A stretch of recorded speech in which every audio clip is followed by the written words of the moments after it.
How to turn off direct message notifications on TikTok. Hello guys, how it's going? Today I will show you and teach you how to do this. Just follow this video until the end. Make sure that you like and subscribe in our channel.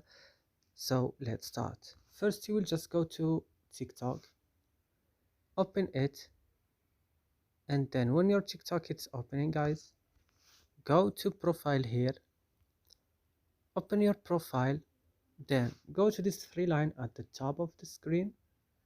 Then go to bottom of the screen, settings and privacy. Then go to notification and you will find direct message in message here. Now turn off this option by clicking here on this blue icon and make it look like this. And that's it.